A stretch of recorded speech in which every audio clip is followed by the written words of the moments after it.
part has here.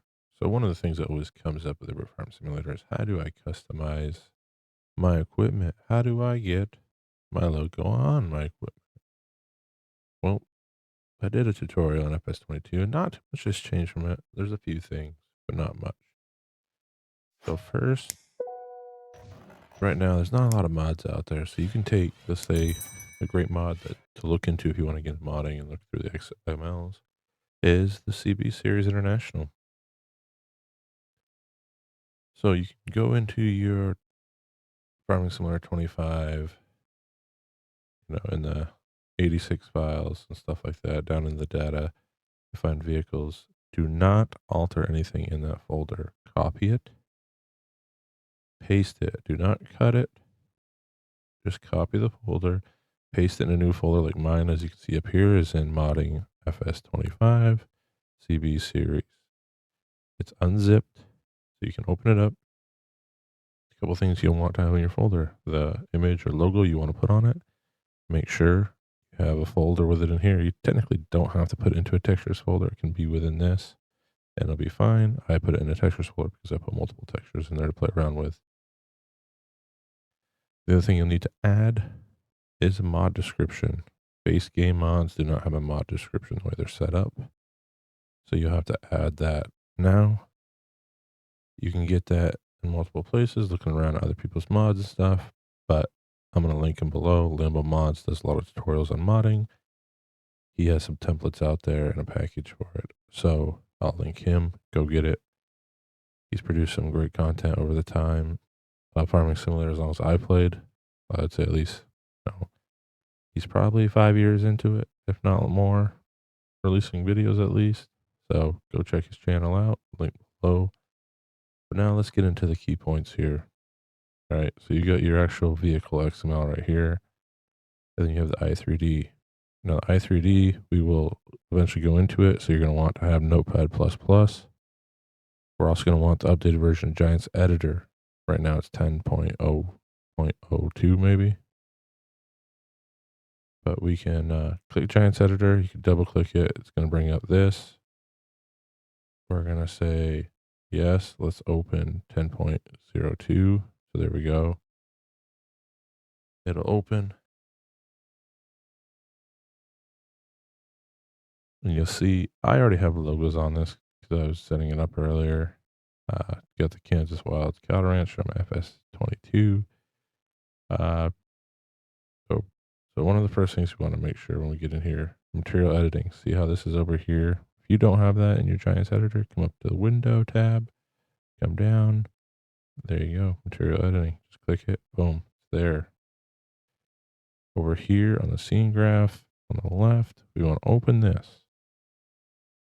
CB series visual, that's where we're going to store some things. So we're going to open that. So there you see I got my left and my right logo. They're backwards on this one because I was messing around with some things. Seeing how easy it was to manipulate things in this Giants editor. They still haven't improved on those factors, unfortunately. But with that said, let's get rid of these two. So we'll control and we will delete those two logos. Adios. Let's start it from scratch. So you're going to come up here, create. Go down to primitives. We want a plane. Remember, you can do a more advanced version of this in Blender, which will allow it to sit better and apply all the UV levels if you want. So now you see the plane down here in the bottom. One of the things we can do is put our logo right into it now so we can see how we're pivoting it. So we go to the albedo map under material editing. We go up here to the 3 dots. I already have it set to that folder, but make sure it is the textures in your folder for the mod that you're going to use or that you're editing.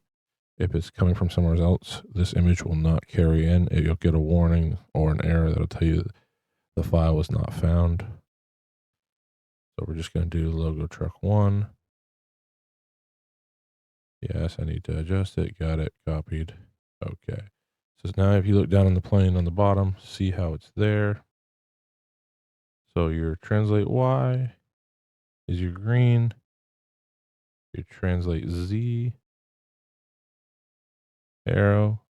That's your blue. And then your red is your translate X. I'm going to hit Control Z twice to bring it back to where it was. So there's our image. Over on the right under attributes, you have all that option along with rotate. If you grab one of these wires that you see on the side that are red, blue, and then the green one's tucked there, it is tucked there. Those work up here for your rotations. Then you have your scale.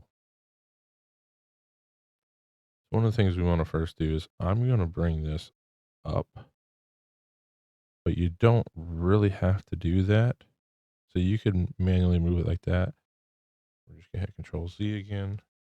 If we actually hit Control B with this selected and hold it, then I can come over here to where I roughly want to place it and I click. Now see how it's sitting out?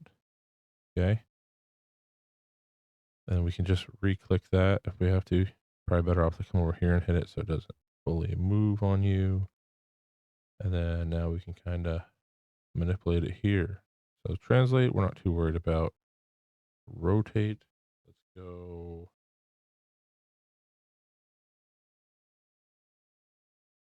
90 there. And I want to say 90 on X as well. And now one of the things I want to do, because I want this to be slow, I'm going to go 0.25 on all our scales. So I'm going to keep it all the same and work within that. Now we can move around. And if you don't know how to move around, when you open Giants Editor, you will see a default menu that pops up that tells you how you can move around. You can also come up here and look at keyboard shortcuts, getting started. They all have documentation on how to do that. So that looks pretty close, but we know it's not all the way there because see how it's not disappearing? So now what I want to do, I want to bring this out a little bit. You just kind of play around with it there. So I'd say that right there is pretty solid. So that's the left door. So we're going to name that left door logo. Perfect. And that works for me. I mean, there's a little crease there that we could probably went above, but I'm just showing you guys right now, which in Blender, we can manipulate that crease a little more and have the logo still blend in with it and not have to be popping in or out. And it'll have more of a alpha blend you can apply to it as well. So with that said, we want to Control C after clicking on left door logo. We're going to hit Control V, which allows us to paste that. And now we can name this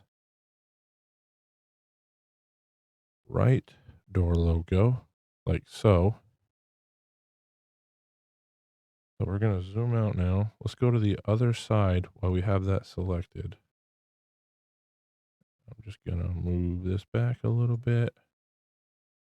So again, you know, you have Control B, and you see that line goes away. And we want to put it somewhat in that same spot.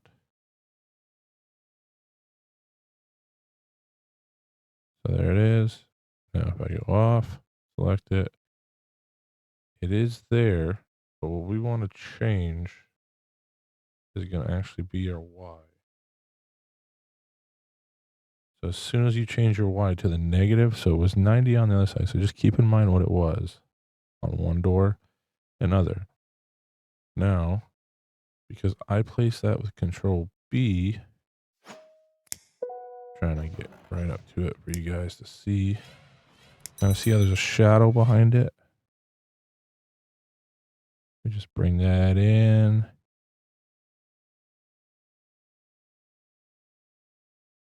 Right there.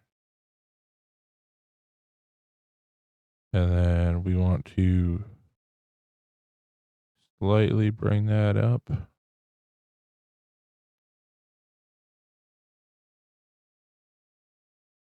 So almost everything doesn't really have a shadow behind it and it blends in.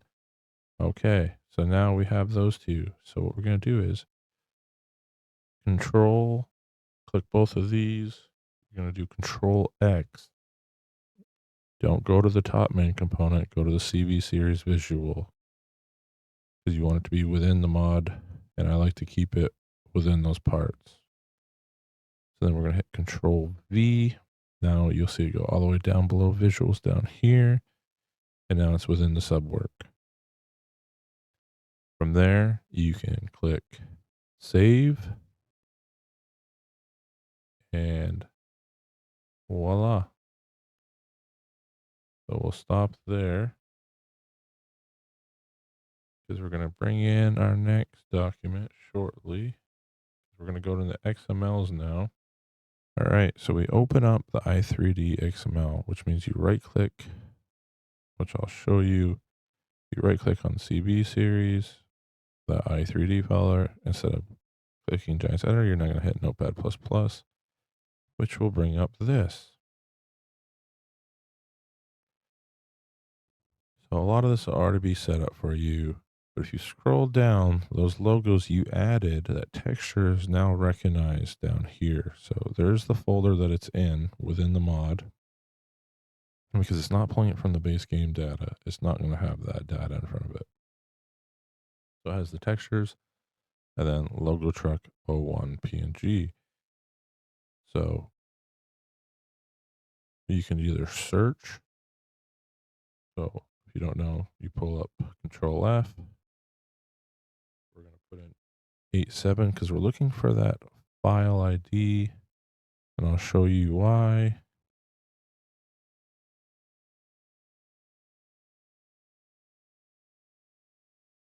And you see, I got it there in 2 places, and that shouldn't have done that, but I think that's because that's not, okay, so it did create it this time.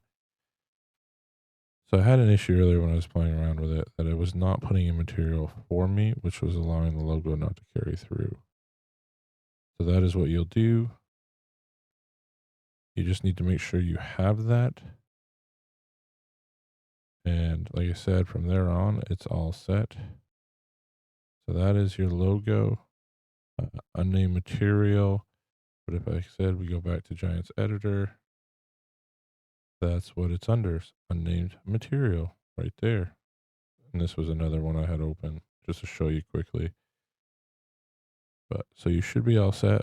But if that doesn't pop up, for example, you can set it just like the one down here and put that in the XML. It will identify material ID and imply that to the file ID 87. And then you hit save. And we'll go into the game now and check that out. Now, once you're in your game, or you're about to, make sure you have your mod selected. So we selected it down here, version 1.001. We can hit start. Game will load up. So now we'll go to our store. We don't want that one. We want the one that says mod on it. And there you are. So we have our logo underneath. Let's release this guy. Get some other mods in there. Turn off warnings. But there you go. It is in game and on the truck. So that is a quick, easy way to do it. Like I said, key points. Remember to make sure that it is recognizing that as a new material and it is implying a material ID, or sorry, a file ID in your i3D. Ensure as well that your mod description is set up as correctly as it can possibly be. Otherwise, you will not probably see it pop up in the game. But hope that helps. If you'd like to see me do the Blender version that has the mask, let me know down in the comments and we can work on that. And I can show you how to kind of contour it to vehicles a little bit better. Thanks for watching. Till next time, Farmer Taz out.